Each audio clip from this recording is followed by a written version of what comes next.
Welcome everybody back to the shift. I know it feels so weird. I have to say that's been my best intro yet, because so many times I've done it in a weird voice where I've been like, the shift. So this time I don't sound like a banshee. So welcome back everybody. As usual, please thank you firstly for being here. We have a guest, Caitlin Peluffo, this week. It's very exciting. And I don't know. Yeah, everybody knows dating, relationships, chats. So yeah, we're gonna have a lot of fun. Sex sometimes. Sex? Well, we're not gonna have I sex. didn't know. Okay. Yeah, but I mean, apparently we already did in your dreams last night. I swear to God, it wasn't last night. It was like a long time ago. Oh, I think it was right wow. after you did my podcast. Good time, gal. Wow. Look it up. Very fun episode. Anyway, but I had a dream that I was going to bed with Miley Cyrus. We had sex. It was great. Wonderful. I woke up and then it was you. And then I was like, I got to tell Steve that I had sex with Katie Boyle. You know what? This feels like one of those like beer goggle dreams. Like I literally wanted to talk to you about drinking, and because especially with your podcast, and this feels like when you're so drunk, you go to bed with someone so hot and you wake up the next day and you're like, you're not the person You're I went hot, to bed. just like Miley Cyrus. Oh no, Miley okay? Cyrus is a I babe. didn't wake up disappointed. All right, how about that? But I thought it was so weird. But because I haven't been drinking as much, and by that I mean I stopped for because I was doing this weird diet, not because I have a problem, even though I do. Anyway, but my dreams have been coming back like super vivid, and so it's pretty much every time I dream, like I talk to someone, the last person I talked to or someone I talked to that day, I will dream about them that day. It's happening all the time, except for Steve. I don't dream about Steve. Yeah, that's good. That's probably a good sign, because I feel like your dreams are usually some sort of like, well, then I don't know. People are like, it's some sort of subconscious you're trying to figure out, but I have really vivid dreams and I'll dream about aliens coming through different dimensions. So I'm like, I don't know what subconscious, or I'll wake up and go back into the dream. I've or dreams that I'm like in a castle and there's like some fucked up shit going on. Oh, I don't know. There's a psycho locked up in my brain. Right? Like I'll go to sleep, I'll dream, and then halfway through the dream, like with you, I was like, I have to tell Steve that I had sex with Katie Boyle. And then I was like, Caitlin, this is a dream. You didn't actually have sex with Katie Boyle. You didn't. You just talked to her yesterday. And I'm literally dreaming as I'm thinking, you didn't have sex with Katie Boyle. This is a dream. Yeah. So I'm having is that lucid dreams? Oh, yeah, that's lucid dreams. Yeah. Or maybe in a different realm, we're fucking. I think so. There's an alternate universe where I'm having my way with you. Ooh, and I'm Miley Cyrus part time. Yeah. That's fun. You got a little teen queen dream. Flowers. Yeah. I just can't sing in this reality. No, I liked it. That was fun. That was boppy. Auto-tune will save all of it. I love that song though. It makes this room is that song. I feel like. This is the male version of it. This is the guy buying himself flowers, which is just plants and this is clouds. the guy being like, chicks are gonna love this. You know, this is clouds, or what I use to take my makeup off. That's what I put in my ears after I take showers. It's nice. It's cute. I really like it. Textured walls, very fun. No, it is good. It looks good. It's fun. Yeah, I feel like I've really gone far from the couch. I know. It was my house, which is always like I felt nervous inviting people over to do the podcast on the couch, because you're kind of like, whereas this is more fun. You feel like, yeah, look at us, we have tea, we got coffee, we're in a space. Yeah. Well, I used to do it. Now I realize I'm like, oh my God, that's so intrusive. But I thought I was being so helpful when I did my podcast. I was like, I can come to you. That's totally fine. I come to your house. And then now I'm like, oh my God, I was I'm like, yeah, I'm inviting myself over for you to work. I actually think that's better, though. I think that's really nice. I think it's nice when you, but yeah, I guess it depends on the person. Like, I would appreciate that. But yeah, I guess then you're like, shit, I got to clean my house now because there's a guest coming over. Got to hide my cat in the toilet. Now, if someone was trying to come to my house, I'd be like, fuck off. I don't want you to see my shit. I don't want to have to clean. I don't have, Well, Leland has his podcast every week in our place. And like, he was just really busy on, when was it? I guess yesterday, Sunday. And I didn't even know who the guest was, but I had like leave in 15 minutes. And I was like looking around. I was like, oh my God, I have to clean this. This old Irish woman came out and what will the neighbours think? I was like, they can't see we live in squalor. Yeah. Squalor. So I had to squalor. quickly clean and like hide dirt. But yeah, no. I know. I've gotten very good. We have a lot of things that you can lift up and shove things inside. But we actually have a cleaning lady now. Oh my, you are living the dream. I mean, I've just decided because I'm not drinking. Yeah. I've saved so much money. It's insane. I look back at my 20s and I'm like, how Of course you didn't make rent. You were drunk all the time. Like, it was crazy. We'll get into it, but I was a fucking nutcase. But so we have all this money, and I was like, well, we're gone all the time. And so whenever we get home, I don't want to spend my time cleaning.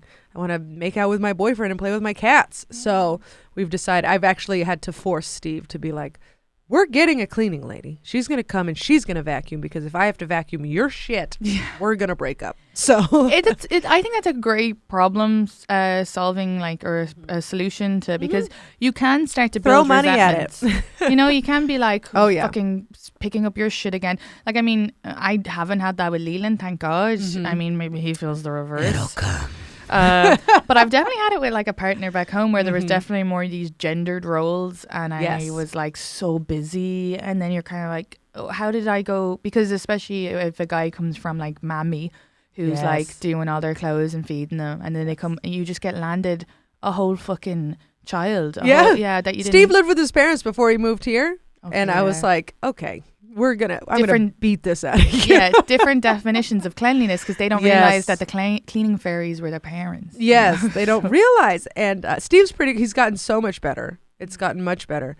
And actually, he just likes, he'll use ugly things, and I like pretty things. Okay, so I just did something so passive aggressive. I hope he never listens to this, but so he'll sleep on the couch and watch TV, because the cats like to sleep with him on the couch. It's very sweet. I come home from my spots at night and he's curled up on the couch with the cats just in his face. It's so cute. But he leaves the blankets out. There's tons of blankets, and they're ugly blankets. So I just bought a very expensive blanket from Anthropology that is like so soft, like that faux fur soft, and it's like stylish and nice. And I was like, well, if you're gonna be leaving out ugly blankets, we're gonna leave out a nice blanket.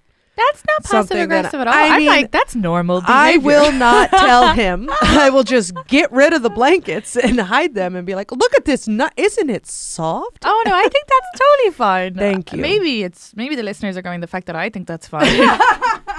I'm like, that's something I would completely do. Yeah, okay. It's just like better than being like, it's just, exactly. Now that's a great solution, because he wants to leave the blankets out. It's better than you nagging all the time. Yeah. But you're like, oh, I'd be happier with like a nice blanket left out. Nice no, blanket. Completely. No, this is totally fine. Okay, thank you. Yeah. I'm not going to tell him. I'm just going to get rid of the blankets. Oh, yeah, no, fucking throw them out. I remember working for a guy, and this was so funny. His girlfriend, who's like now his wife, really hated his style, and there was lots of things she hated that he had, and he had these running shoes that he loved, but I don't know why she just didn't like the way they looked, so she threw them out. Whoa! Yeah, and he came into work and he was like, yes, they were just gone, they were in the bin, and everybody was like, I think that's bad, but anyway, they got married anyway, so I think that's bad. Throwing those out. Yeah. And she's actually she is lovely, but everybody has their thing. No one's perfect, and she will throw out your shit. Yeah. It's the yin and the yang. Yeah. Okay. I will throw out blankets. I don't care. Yeah. If you had them since birth, I will throw them out. That is not true. I will just hide them under the bed. Yeah, no, Leland's really good with the cleaning and stuff like that. I feel like there's a good balance for the most part. And then I think there's sometimes where you are like repeating yourself. Yeah. But that's just, I feel like he's way better than any partner I've lived with. And I'm probably not like, I'm not like crazy clean either. So it's like kind of okay. We will get to the point where we're like, we have to clean the kitchen. And he's like, okay, let's go do this. We do something fun where I think I'm totally coming out on top here. Steve does the dishes because he thinks it's meditative, whatever.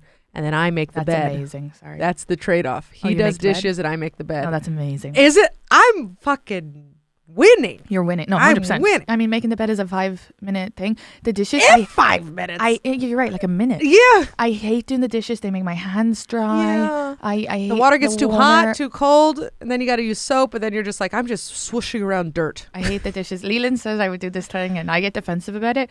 And I've tried in the last few months to not do it, but if I'm doing the dishes, I tend to leave all the cutlery in a cup, and I fill it with water, and I leave it there for him to do. It's soaking. Yeah, that's what I say. It's soaking. And then he like made a thing about it. So he just made like a comment like, oh, are you going to leave this cutlery in a cup again? So then I started doing it. But I hate washing the cutlery. Okay. I hate washing the cutlery. I think that's fair. You'll be like, I'll do the pots. You do the cutlery. Yeah. For the most part, I feel like he will get up and do the dishes probably quicker than me. So, Yeah. but I'll do it. Like I clean the bathroom. Me too. You know, yeah. I Well, like men, the bathroom. Men wouldn't even know. That's the thing. Like they have to realize that the bathroom is clean because someone is going. I don't think that I've lived with guys before, and they don't.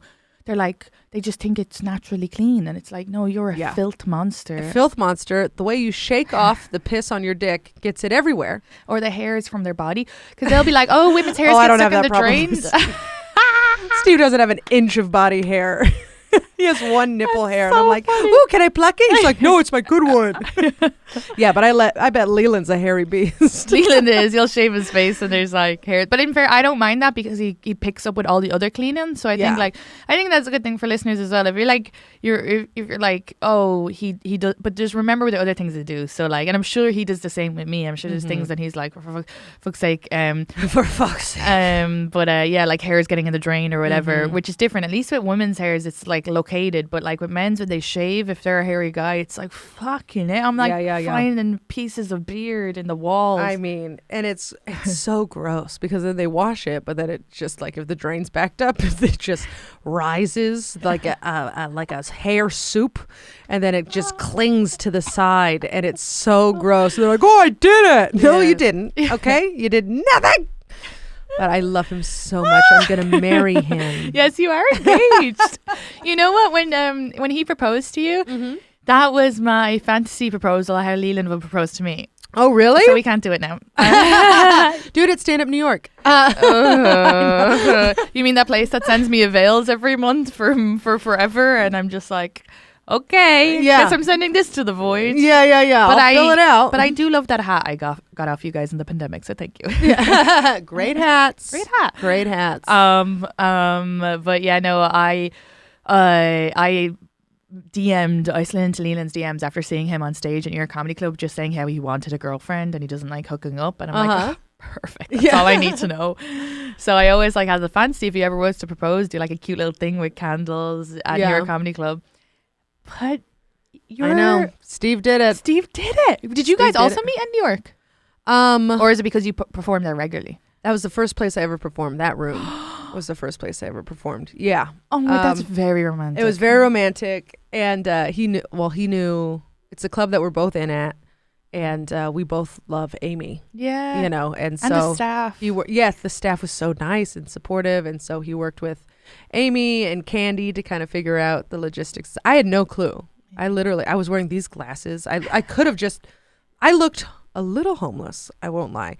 And I was coming to do a fundraiser, and the last time I did a fundraiser, I like bombed. So I was like, fuck these people, here we go. And then I went to the wrong club, and I was 10 minutes late to the next one. So when I got there, Reg, he was the manager, he was in there, he was like, I gotta throw you up right away.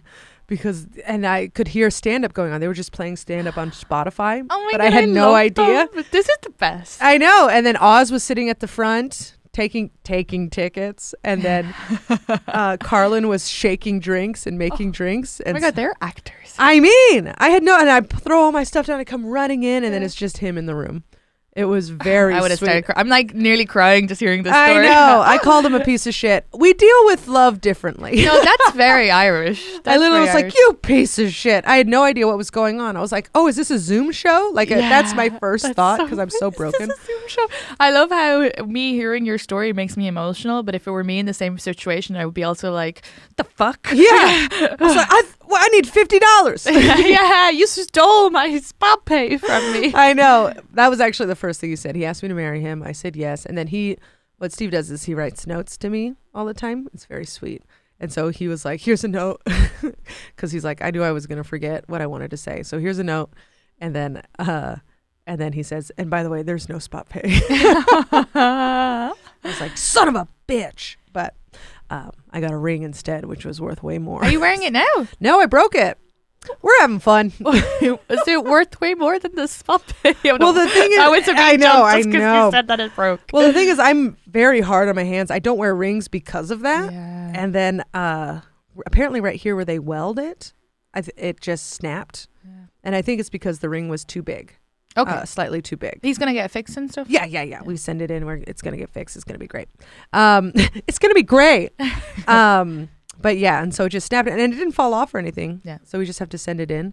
And I was still trying to wear it because I love it so much. Yeah. But yeah, it's gonna be reinforced. It's nice when you don't wear rings, and then because I never wear rings as well, so Mm-hmm. I do think like, oh, when I have an engagement ring, it will be nice. It'll be Yeah. like, like, oh, A little accoutrement. It's funny because I do a joke where I say, oh, I just got engaged. And I'm literally holding the microphone with my ring hand, and people are like, I see them looking, and I'm like, I broke it.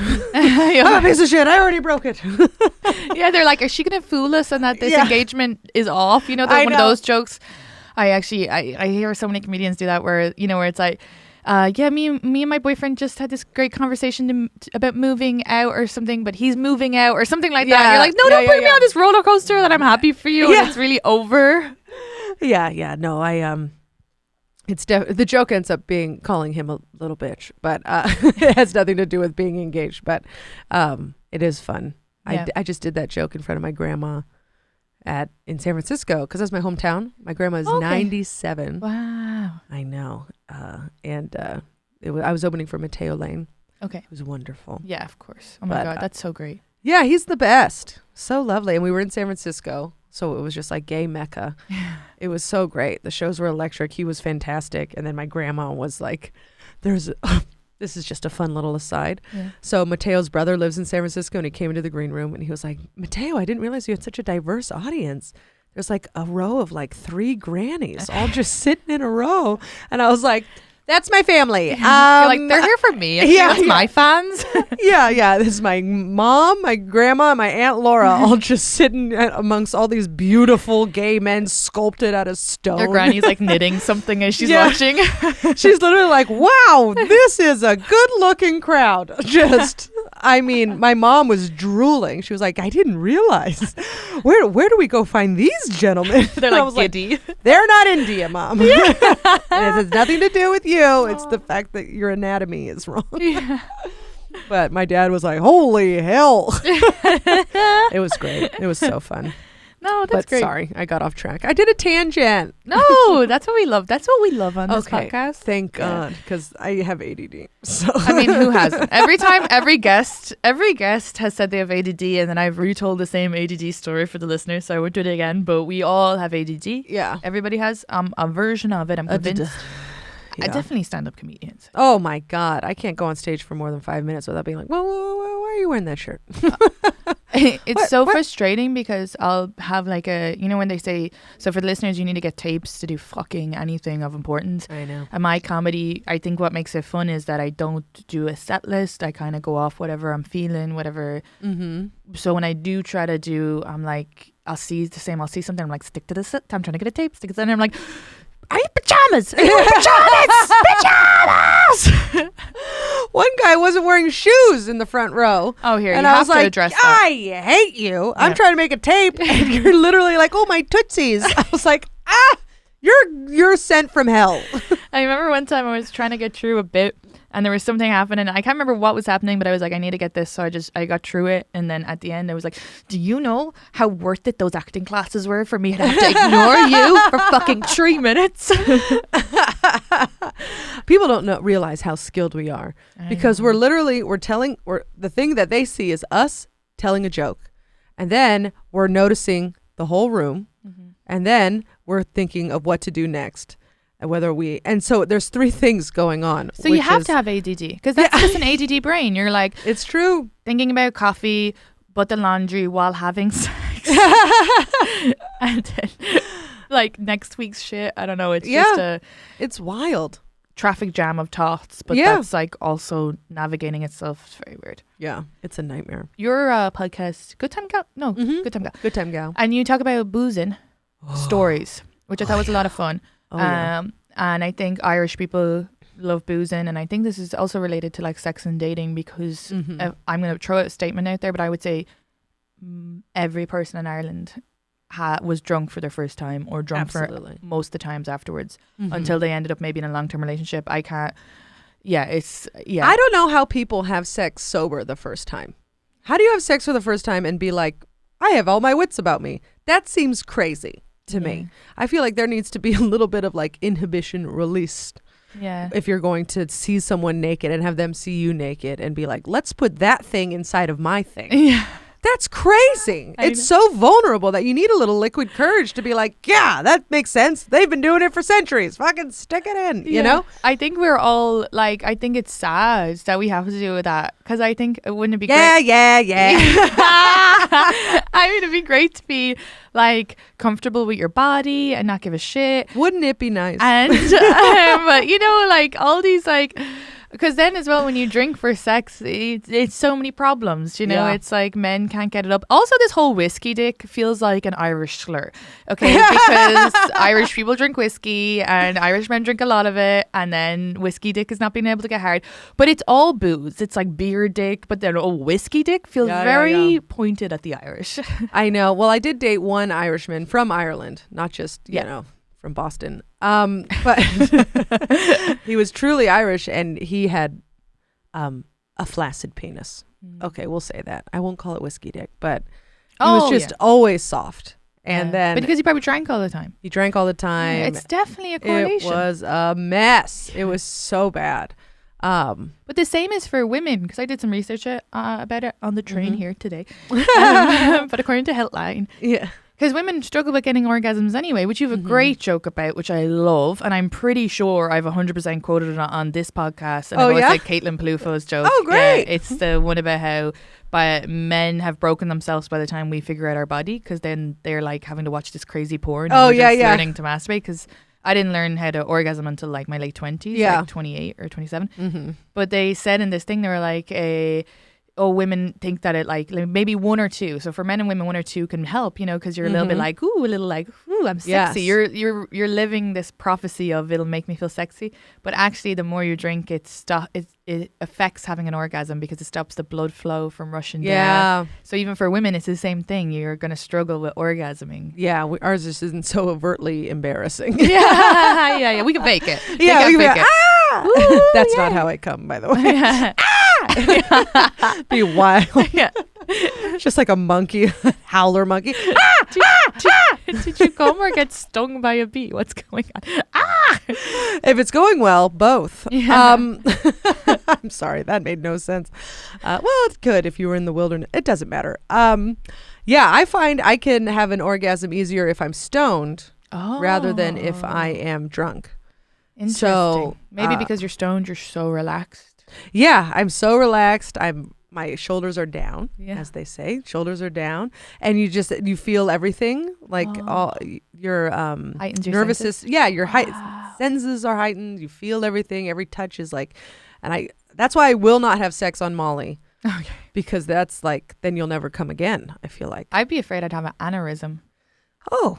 You know, because you ever have an orgasm so strong that I ruin it in my head. I'm like, this is gonna make a blood clot come in my brain.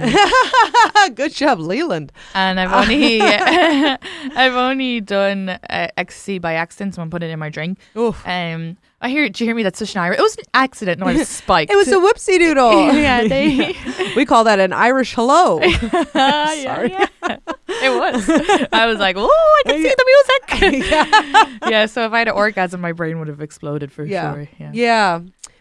In my 20s, I was like, a lot of my jokes are about not being able to come, and well, I can come now. I come a lot. I really make up for my 20s. But same. Isn't it great? Great. Yeah. I'm yes. Squirting on the bed. Sorry to all my family members. Sorry. I don't have that skill yet, but maybe one day. Oh, okay. But what was I talking about? You've made up from the. My 20s, but I was like, I was just drunk most of my 20s, and I was hooking up with men drunk. So it's probably a good reason why I couldn't come. Yeah. You know. So shout out to all the men I've used in my jokes being like, he can't make me come. I know. But actually now I know, I like a lot of my stuff is like, I know that it's society and yes, it's a lot of outside stuff going on that makes it hard for women to come, and it's not the men's fault. It's the women not articulating what they need or want. And because society makes us feel shame about sex. No, 100%. Society says you shouldn't touch yourself, so then you can't figure it out. And then you go naked to a guy, and you're like, figure out this thing that I don't know how to do. And he's like, oh. There's a lot of levers. Your guess is as good as mine. Let's figure this out together. No, it's crazy. And I do think even for me, I didn't orgasm until I was trying it myself, which is you're not drinking. So yeah, I think, I just think I wish society would definitely lose the booze for sex because it helps so much with so many things. So not only just coming or like hard penis, but, hard penis. Yeah, all those things that you need, you like for the sex. All protection, because you are more likely to not use a condom, or the guy is more likely to try to pressure or whatever, or the girl is too drunk to maybe be like, make sure the condom or whatever. You lose your inhibitions, but also very risky behavior. Yes. So I feel like when you're sober, and then if the guy already is like, oh, okay, I got it up, but I can barely feel anything, he's probably not going to wear a condom as well. Whereas sober, I think it's more like, oh, I'm lucky to be here. You have more of a... You're more present. You're more better. You're like, oh, yeah. You can more appreciate likely to wear the tits. Yeah. Instead of like, fuck, my dick's not working. Just be like, oh, tits. Yeah, I love tits. and it's just safer for everybody. Like, go drunk, meet someone if you want, and then when you go home, go to sleep and have sex in the morning. Yes. Because then it's like you're sure that everybody's consenting. Everybody wants it. But no, people aren't. They're like, yeah, Katie, gonna roll your head in there. We're all gonna get drunk tonight and fuck each other. Well, that reminds me of a story. Good. I used to work in a restaurant, and I was single. I was in a 4-year relationship, and then I got single, and so I was having a nice time. In Crown Heights, there's a strip of restaurants, and all the bartenders knew each other, and so you would just go from bar to bar to bar and get hammered. Well, one night I went in, there was a big snowstorm, and so I didn't have to work, so I went to the restaurant where I worked. I won't say their name, but they know who they are. Yeah. They didn't do anything wrong, but still, just in case. And then I hooked up. I got so drunk that I hooked up with a line cook, a guy that I worked with. But he I don't remember this at all. We went home. Okay, apparently. We went home. He started going down on me. And then when he came up, I was asleep. Okay. I was passed out, asleep. And so when I woke up in the morning, I rolled over and I found he had left a note for me. Yeah, it said, "We did not have sex. You passed out. See you at work." I mean... And then an arrow to a glass of water that said, "Drink this." Oh my God. Honestly, he sounds like a great guy. I'm like, he didn't assault you. He didn't continue to fuck you when you were asleep. Hero. I know. And the thing is, I didn't have a crush on this guy. I don't know why. I was like, yeah, let's go fuck you and me. But that's the thing that happens too when drinking. You all of a sudden you're just like, hey, I don't know. I've slept with people that I probably wouldn't have if I weren't drunk. Yeah. There's something for sure. Yeah, you're like you see you're like in a different realm, and it's like exciting and fun. And then there's been so many times where I've brought guys back and fallen asleep and haven't had sex with them in similar situations. And I didn't get any nice notes. Just guys Houdiniing out of there because they're like, oh, I just bought a taxi here. I know. And I felt so much shame the next day, and then I tried to be like, "Do you want to go on a date?" And he was like, "No." He's like, "No, I spent 45 minutes licking your clit, just to see I licked you into a snooze, like a little baby." Well, no, wait, baby reference was really bad for sex. Sorry, but you know what I mean. Like I slumbered like a cat, like when you pet them when they fall asleep. Much better. Yes. Pussy cat. Yes. Great. We're doing it. Killing it. Yeah. I should have got coffee. Yeah. I'm probably going to get another one before I leave because it was so good. But maybe I'll get a coffee too. So I've never tried the coffee there. I always get tea. Yeah. Right. I have a lot of work to do tonight. I know. I have 3 shows and I'm just like, why? I have no shows, which is amazing, but I have to edit my special. So for all the listeners who's been messaging, it's coming. There we go. Oh, I don't have to edit it. Sorry. Pat's probably like, what are you talking about? Yeah. Pat's editing it. But when I say edit, I mean like word edit. I got to go through and see what I got to cut out and then give to him, and he does all the work. Yeah. And I just have to do the fucking choosing, and I've been sitting on it for like a month now. Well, that's good. I know. Way to actually do it. That's the hardest. Listening to yourself is the hardest part. I know. I was just, you know who I love? Akash Singh. I just really, I love his comedy. I love his vibe. Him and Schultz, and they're both so like successful, but so nice when they come in. Like I find like when I'm hosting, comics who are a bit like, who are doing it a long time but maybe a bit insecure about their social status in comedy can be like ruder or like telling you how to do your job, which is very strange. And then people like Kosh and Schultz, who are so successful, are just so easy to work with, and they don't mind about timing, and they're like, they're the ones who are like, oh, bring me up however, and I'm like, easy. You can bring you up from your like 14 different credits. I know. But which one do I want to say? Yeah, exactly. Which is like so fun. Whereas then you'll have someone who's like, some sad, bitter 15-year-old comic who's like, bring me up by, and they list like 4 different credit, and you're like, Jesus, I'm gonna. They're all from 1982. Yeah, there's like cool things that don't even exist anymore. But why did I go on that rant? I can't even remember. Editing thing. He gave some great advice and I've lost. Oh, he was asking about it, and I'm finding it really hard to watch because I did 10 minutes and then I did 10 minutes and I did 10, so now I'm on 40 minutes through, but it's an hour and a half. And he was like, yeah, that gets easier. And I was like, I honestly think I've, because the way like a comedian's doing so long, it's like it gets easier to watch yourself. But I think I've put myself at a disadvantage because for years of cutting clips, I've been watching myself on 2-speed.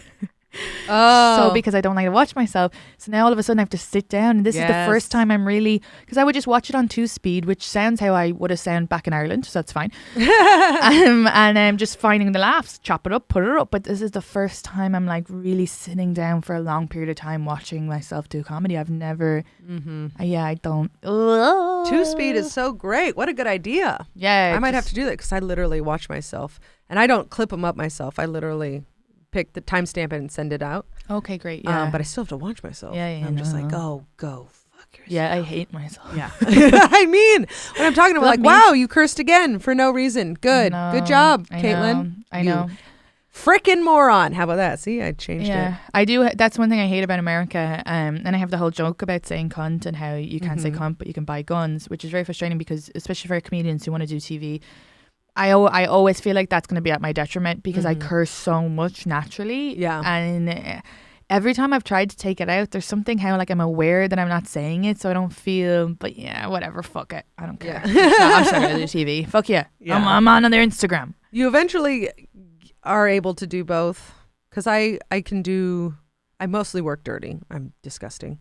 That's where I shine. Thank you. I love your dirty stuff. And thank you so much. And it's not dirty. It's just fun. I know. I always get nervous saying dirty because Des used to do the pod and he was like, we shouldn't call it dirty. But yes, but I love your dirty stuff. Yeah, I love more raunchy. We'll call it. And then I do have 20 minutes like PG.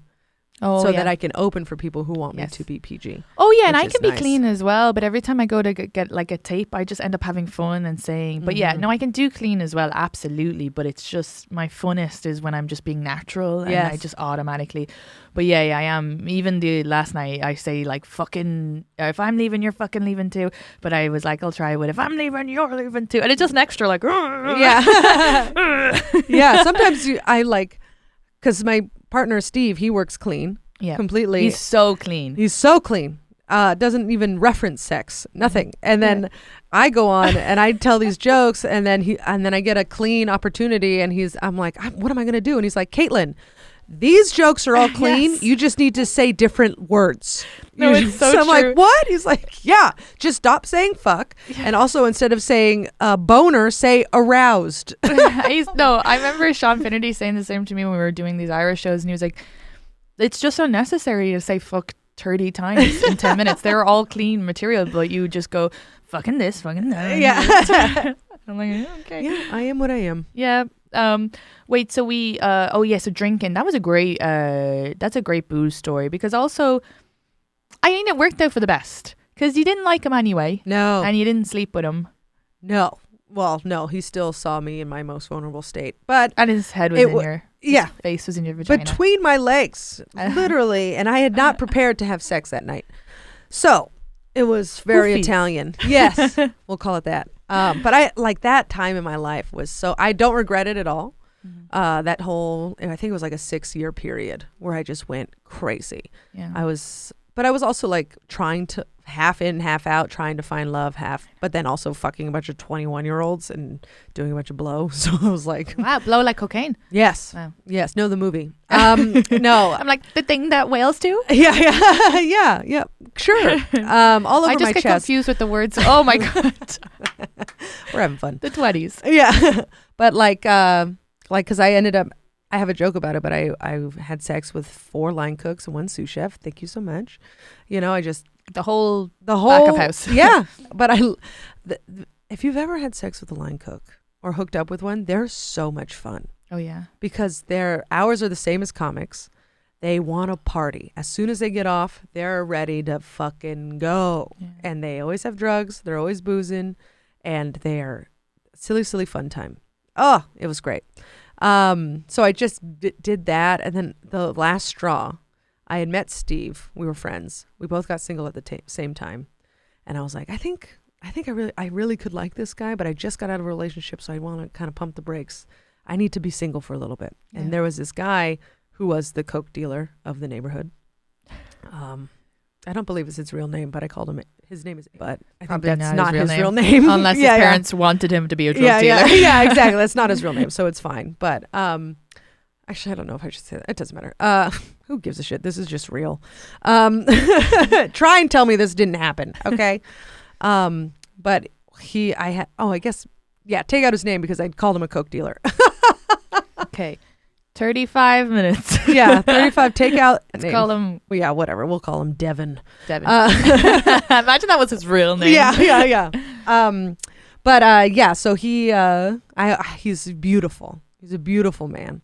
And whenever he would come to the bar, he would have brunch and we would flirt. And I was bartending. And so we would always flirt and whatever. I had a crush on him. But, I was either in a relationship. I never had a crush on him when we were in a relationship. But afterwards, I was like, ooh, he's always, I always appreciated You recognized he was hot, but you didn't have the I would never, And then vagina yes, exactly. warm up. Exactly. I'd be like, look at you and your cheekbones. Yeah. But then I got single and I just decided one night, I was like, I'm going to go to the bar and I'm going to look for Devin. Okay. So I sit at the bar and Devin, sure enough, he's there. He comes over and he just starts chatting with me. And I should have known this was a red flag because he came up and he started talking to me about comedy. And he was like, yeah, I want to do an improv class. And I was like, Nothing to make you dry up more. I know. I was like, what is this foreplay? Yeah. But I was on a mission. Yeah. So I did not, I was like, yeah, talk to me about improv. In my mind, I'm like, God damn it, you're making this harder than it needs to be.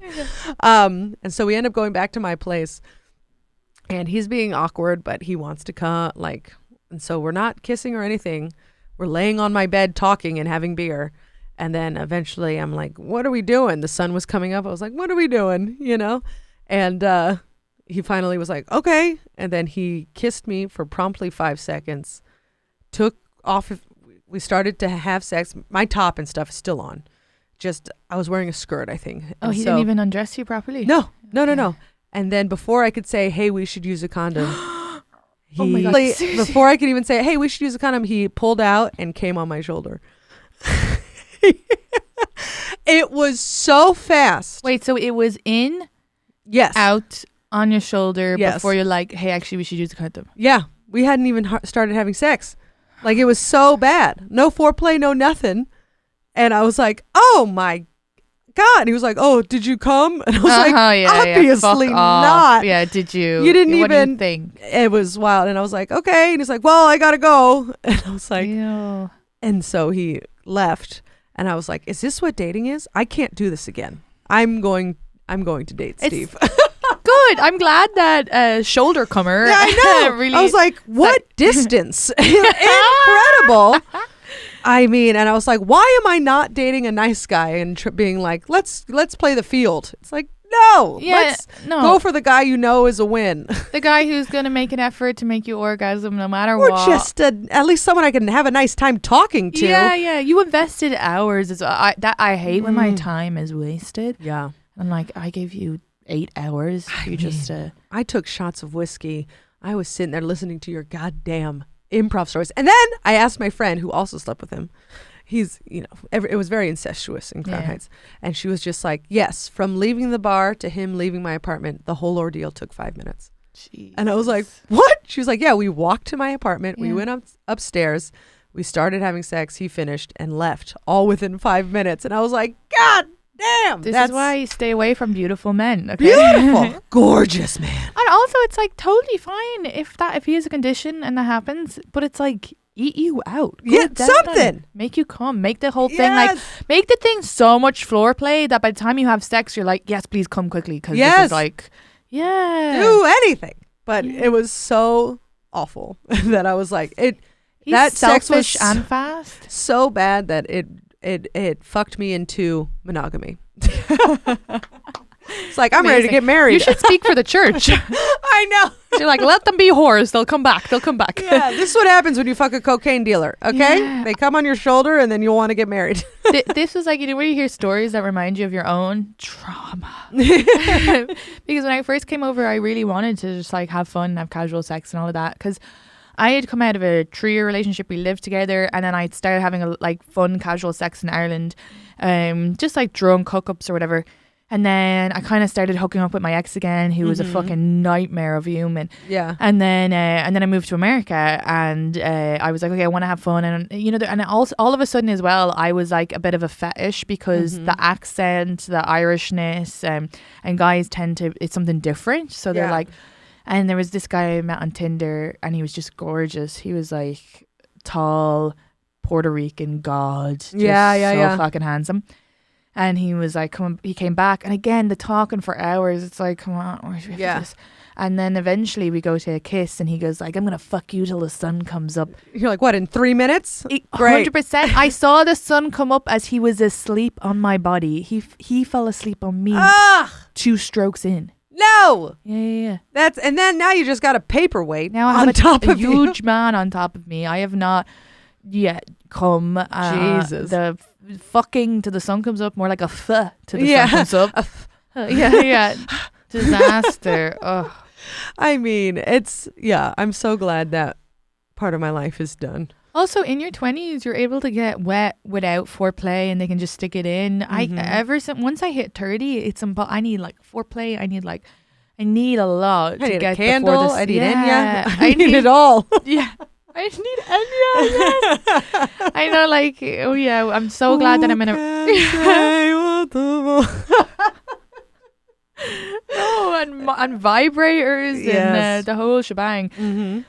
So. Yeah, I love being in a relationship for that. I love just, I had a guest on, she was a sex therapist, and I cut this bit out for the actual listener. So if you want to see it, it's on the Patreon, just because I felt like we got a bit, I said long-term relationships aren't sexy, and she was like, what are you talking about? They are sexy. And we had this whole big thing. But I think for me, like, my old memory of sexy was like at a bar, hook up with this guy. You don't actually end up really coming. It's kind of like a fun excitement. Am I going to die? Yeah. And then like with my partner, it's more like, there's more like a sensual to it. Because we'll explore things, we'll try things, but it's very safe and it's very planned. It's very executed. Like, put the porn on in the background, get the lights, get the vibrators out, and those are things that we only do in a long term relationship. I've never watched porn. I never watched porn before Leland. Yeah. It's kind of wild. I didn't watch porn in my 20s really, and then didn't need it. Yeah, I think your joke is so true, because like if I'm quoting it right about how men explore earlier, so they're kind of, they need porn later. We explore later, so we don't need it. Like when me and Leland started watching porn, the gifs were getting me off. I was like, I know, right? Because I was really struggling with like getting wet in my 30s. I don't know why. I think I used up that oil with all my sluttiness in my 20s. That well is dry. Yeah. So we were like, oh, we should use porn just to like add a bit of spice. Like, great.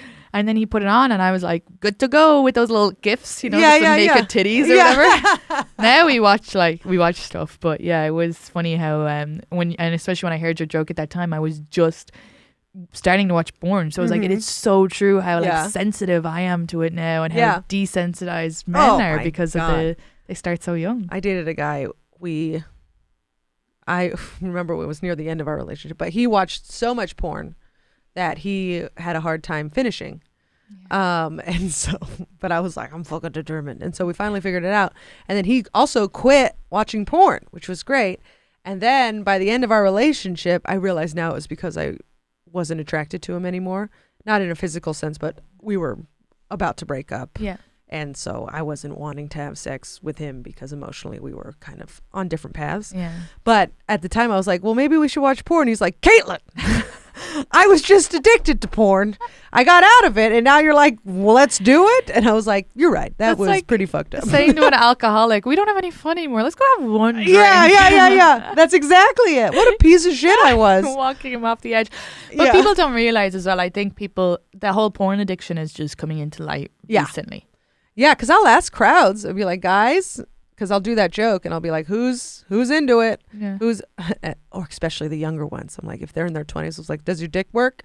And he was like, it does now. Yeah. That happens so many times. Like every other guy I've asked that to is like, it does now. Yeah. But I had to stop watching porn. Oh, like, yeah. And it's like, good. I've had guy friends say that as well. Yeah, that they've had to really pull back on it because it's just, oh, God. Yeah, everything in moderation, everybody. And same with the drinking. You don't need to be fucking hammered to have sex. Yes. If you're only having sex hammered, like, do this for me. Work on being sober one night, meeting someone and safely, whatever, or your Tinder date, whatever your hookup plan is, but do it sober because it's like anything. If you don't do it, you can't get over it. Yeah. You know, any of those like little fears, like the first time you do anything, the first time you do stand up is scary, but then you do it and you do more and it's fine. And then that's the same with if you're never having sex sober, you have to have that. Yeah.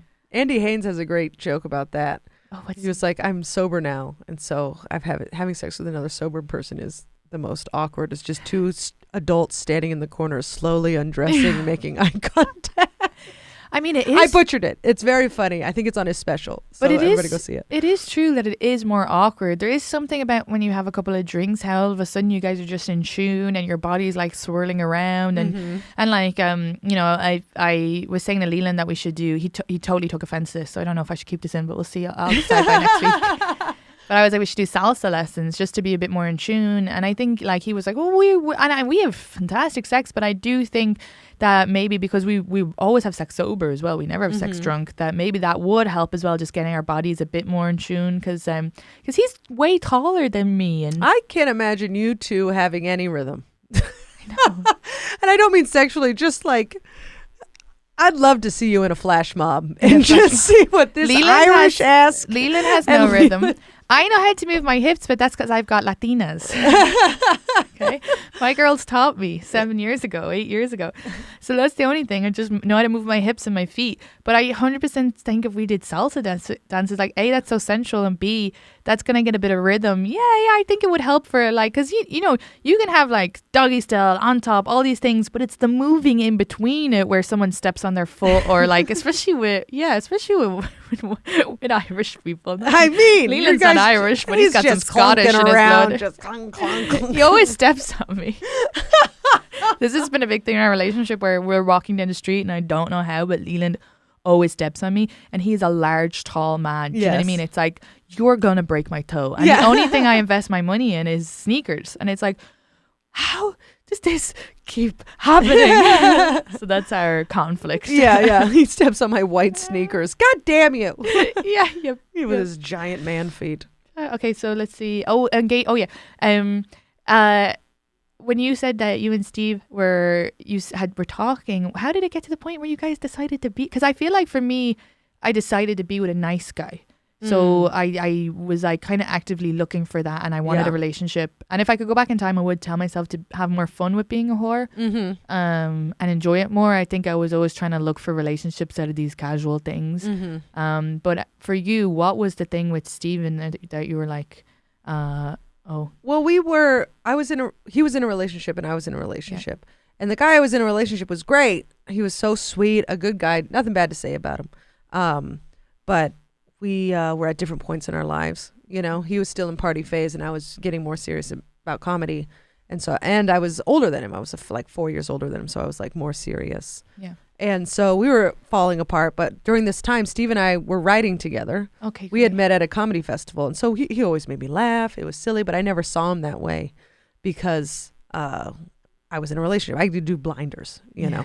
Yeah, I don't even think about other So nothing happened. We were just friends. And then I broke up with my boyfriend and he broke up with his girlfriend. And we were kind of single and still, and I could feel it from him. I knew he was into it, you know, and we was still making me laugh. And then he has like and then one day I kind of noticed, I was like, he's got a tight little body, you know? He's these broad shoulders. He's short. He's 5'6", I think. But he's got these broad shoulders and he had abs, you know, like he was svelte, you know? And I was like, oh, look at you. I didn't know that. Cool. And then just kept going. And then I was like, I need to be a slut again. And then I had that instance with Shoulder cum, Devin, and you know who you are. And I was just like, oh, I'm not going through this again. I'm not going to do that. And so I think that night, or that morning technically, I texted him and I was like, hey, do you want to write tomorrow? And he was like, yeah. And so I think it was maybe 2 days later, we had a writing session. And then we went off and did our shows, and we got back. And then we went to a bar, had a few drinks, and then we had sex. And but we didn't, that night it was like fine. But then in the morning we had very good sex. Oh, yeah. See, the morning sex is always better. And then it was like, okay, here we go. Who came on to who, though, or was it just very mutual when you guys It was very mutual. That's great. Yeah, yeah. And we were at this, it's called Superpower. It's a great bar. It's tiki themed. And I was, you know, I think I kissed him, but he was already rubbing my thigh and stuff like that. So it was very much just like an organic. I feel like for the listeners, Steve is very like Leland. They're very like nice, kind of sweet, quiet. Kinda, when they do talk, it's like a great little funny joke. But they're not like those guys who are like overtaking the space. They're just very sweet. So it's funny because I can't even imagine Steve like grabbing your leg. I know. I feel like I could just imagine him being like waiting, but he's just like but I love this. I love him. I love hearing this. Well, apparently when we were writing, he met at my place first before we went to the place to go write. And I was sitting on my bed and he sat next to me and I was like, nope. And I stood up and I walked away. Oh my God. And he was like, okay, we're not doing, in his mind, he was like, okay, we're not doing this. I'm so sorry. I should have stayed on the couch. Oh my God. You know, like he freaked out. And then the drinks help. So in this situation, the drinks are good. The drinks are good. And then I had to go to therapy and figure out, am I drinking? And do I only like my boyfriend because I'm drunk? And then she was like, how often are you drunk with him? And I was like, not that often. And she was like, well, then what the fuck are you thinking? And I was like, oh, that's not true at all. Sometimes you have to put your own thoughts on trial. Yes. And realize, and now I've been sober for almost 2 months. Oh, wow. And it's like, yeah, we have a ball. We're having a great time. Yeah. I don't know what I was worried about. I think that for everybody who drinks too much, sometimes you worry, because I used to blackout drink and or drink loads. I loved it since I was like 13. Yeah. But I rarely drink anymore. I'll keep it maybe 2 drinks, or if I do, it's like once an occasion where I like get super drunk. But when you start to limit yourself with drinks at the start, you're like, do I only have fun because I'm drunk? Am I only able to dance because I'm drunk? Do I only say funny things because I'm drunk? And it's like you're like learning how to walk again, or learning how to be a person without that edge. Yeah, it's so weird. And then, but once, I feel like it's also when you get into your 30s as a woman, you definitely know yourself more. Yeah, you're more self-confident. Yeah, in your 20s, you're kind of like, well, maybe I'll be that girl, or I'll be that girl, or I'll be that, you know. Am I the girl who does yoga? Or am I the, you know, like, who am I? And then in your 30s, you're like, I hate yoga. I hate most people. I hate most people, and I don't like the way whiskey tastes. You know, like, it's just like you figure out I love how whiskey tastes. Oh, really? Yeah. The thing is, I was like, I only like 3 drinks. So what? I love booze. I love how gin tastes. I love how cigarettes felt. There's a lot of reasons why I wouldn't have done drugs. It's not like just being in it. Well, firstly, my dad, I'm really close to him and I don't speak to my mother. So, and he worked on a drug squad. So I'm not going to, I'm going to fuck with that. Yeah. And then whatever mental health issues are in my family as well, I was like nervous with that too. But also when I like things, I really like them. Like it took a lot of self-control to like limit myself with booze, but I like the taste of it, I like the feeling of it. Loved cigarettes. I missed them. So I just know if I had been like that with other things, I'd be like, I love this. Let's go. Let's ruin my life. I know. That's one of the reasons I'll never try heroin. Yeah. Maybe I'll try it like if I've ever. You're 97, like your granny. Exactly. I'll be like, let's give it a whirl. Yeah, your granny was doing heroin after that show. I mean, honestly, I wouldn't blame her. Get it, Grandma Jane. How long before you guys became like exclusive? I think it was implied Yeah, almost pretty quickly. immediately. Because you were friends before. 'Cause we were friends, I think, yeah. I think exploring with friends is such a great thing because you already have like a basis. It's kind Yeah. of like you've skipped a bunch of dates. Yeah, exactly. For sure. Because after that, once I was like, oh, he's got a good dick and he's got a good dick. a nice guy and he's funny. It's like, Yeah. great. I'm What more do I convinced- need? And then so we picked a date when it was the same day that I recorded my Colbert, Okay. or the day before, Yeah. or something like that, because he met my family Oh, at Colbert. Yeah. And so we were like, that'll be our anniversary. And it was like a month and a half later Yeah. after we initially hooked up. That's great. But it was just us two. Yeah. Yeah. What am I going to have sex with some random dude? Yeah. I ruin it. Yeah. No, it's the same. Yeah. Once I started dating Leland, I cut off the other guys I was talking to because Mhm. I was like, it feels different when you already have like, you know each other. Yeah. You're like, I don't want to. I'm already risk. there. Yeah, Yeah, yeah. exactly. I'm not going to try and fuck this up. Yeah. I'm not having a see where this Rachel goes Ross first. situation. Yeah. Yes. We were on a break. Yeah. No. No. We're on. And then how long you guys been together? Over 4 years. 4 years. And he's 5 years younger. Yes. Yeah, same as me and Leland. As Mhm. Leland's 5 years younger. I didn't just call him Leland. Leland's 5 years younger. Leland. I don't know his name. We've been together 2 years. Can't pronounce his name. And when Maddie was on, she was talking about dating younger as well. Mhm. So I feel like for women, it can be quite. There's like this thing about always dating older. I actually Mhm. find dating younger helpful because younger men in America are a little more tuned in to maybe things, as in like Leland's not like trying to be masculine all the time. Mhm. He actually, that 5 year gap is amazing how he's like, It's also, I feel like it's comics, because comics deal with a lot of rejection really fast. Yeah, So they're very sensitive, and they've already had the shit kicked out of them. yeah. Whereas like some finance bro who's 23 Good point. or 27 has the maturity of a 23-year-old because he's like, I always win. Yeah, You know? I've been given the world and Yeah. it's covered in cocaine. Steve is literally a 45-year-old man No, who's you're just so like, well, right. we should think about health insurance, you know? And it's just like, oh my God, I'm Yeah, dating. Because they were both doing comedy since their teens. Yeah, Which- yeah. So no. they're already so sensitive. Anyone in the arts, acting as well, stuff like that, it's all very rejection based. And so they have this sensitivity and this awareness about them. And security too. I think when you're Mhm. rejected a lot, it's great for building security in yourself, because you're like, when a guy, like I've been rejected by guys, and when they've rejected Mhm. me, it's been like, I'm still the same person. I'm still fine. It's, Yeah. I'm just not their type. It's Yeah, not yeah, a yeah. personal attack, you know? Yeah, I would take it as a personal attack. Yeah, I would always be like, oh, it's because I'm not thin enough. Fuck you. And then I get fucking don't eat for 3 weeks, you know? I was rejected by a comic, and you're gonna know who it is when I say this, but and he's such a sweet guy. We were friends. I just read the room wrong when we were Mhm. drinking together, and he is very nervous about ever dating comedians. And he had, if I had listened properly, I should have known. But we were having fun and laughing, and I leaned in, and he goes, "No." You know who it is? No, who? I'll tell you after. Oh, I can't wait. And Oh, I was this is thrilling. Never mind. Read You're like, that just wrong. kidding. I was. You had a coin behind your. You have something in your eyebrow. I'm so sorry. Brendan Saglow's joke. I'm a Oh, magician. That joke is so funny. Yeah. Yeah. But yeah, with Steve, he's also an old man. But I also have always. I dated an older guy once, and he tried to just shape me into a different person, Yeah. which is like super shitty. But I was 23, 24, and he was at 30. Yeah. And so he was trying to like, this is the woman I want. And then I would be like, I would just want to make you happy, you know. Yeah. Oh no, 100%. Yeah. I've had those as well. And I don't.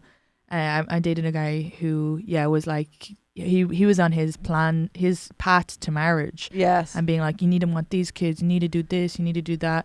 But yeah, no, for sure. I do think, you have to be careful. If they're dating younger and they're immature, then obviously that's not going to work out. Obviously our guys are very mature, they're very clued in. But I do feel like with dating older, like if I dated a guy who's 10 years older, there's more of a chance that he comes a bit from that, like, I don't know, that world where it's a little more, Expected gender roles. sometimes, Yeah. yeah. But as I'm saying this, I'm like, so many of the like diehard fans on this are men in their 40s who are so good to me and so supportive, and I know it's not used, but I have found that when I've dated older, that's also as well, maybe because I'm Irish, they think Irish Catholic girl going to be in the kitchen. They might put me into a box. I've struggled with Yeah. that too, where it's like, well, no, I think abortion should be allowed. Yeah. Yeah, I guess I'm very lucky in that I don't get that put on me a lot. It's internalized in myself, but guys don't expect that from me because of my job and my demeanor. Yeah. I'm kind of scary. And so they're like, you can do whatever you want to do. But I had to go through that really bad relationship in order to get there. Yeah. I think my demeanor probably gives off a bit more like innocent blah. And then they like date me and then they hear my podcast and they're like, you're talking about blowjobs? What the fuck? And I'm like, God, I should have just always sent them an episode before. Yeah. We should wrap this up, but can you tell everybody where? Because I had so much fun on your podcast. Oh, please go good. listen to that episode. That was fun. It was fun. Good Time Gal. It's on iTunes, Spotify, all that stuff. Your episode was, I think, just last month, so it should be pretty recent. At the top of the list, at Good Time Gal Pod on Instagram. I'm Caitlin Peluffo at Caitlin Peluffo, and you can find pretty much everything in my link tree, which is in my Instagram. Okay, great. And I know you guys aren't rating and reviewing because we still haven't gotten rid of that comment. So go rate review. Oh, there's a comment? Someone was mean to me, but I've talked about it in 3 episodes, so I need to let it go. But I get these notifications from Chartable where it says like, so I really don't mind. This guy was just obviously having a bad day, but I would be really nice if you guys positively review, and let's push that down. Or maybe people will see it and be like, well, let's see if she is what he says. So maybe it helps. Who knows? Did he call you names? I can't remember. Just not funny. I don't know how she's a comedian, and it's like I'm living out. Oh, get over yourself. What is this? YouTube? Die. I do think it's I think it's interesting because my best comparison that I think I've come up with is I don't understand American football, and it's fine if I see videos. I just swipe by. I would never go, how is this entertaining? Or I don't understand how this is sport. It's just an interesting thing with comedy where we are. People feel like it's okay to be like, and it's like comedy is so subjective. It's not your. I just got a comment on one that was like, I put up a clip. It was on YouTube, and he said, "Oh, I see her story. It's a fun little story, but God, I hate female comedians." Oh yeah. And it's like, who is this for? This isn't even making you feel better. Yeah, this is just a thing to say under a comment that you could have just swiped. If you don't like female comics, just swipe to the next one. Yeah, but it's just their way of saying like, I hate women. I dislike women. I'm jealous. I'm lonely. Yeah. I have a joke about it now where I say how every man secretly wants to be a comedian. And I think that's because I have this whole thing of why do I personally offend them? Because I'll get cunt, get out of this country, and I hate female all in the same comment. Yeah.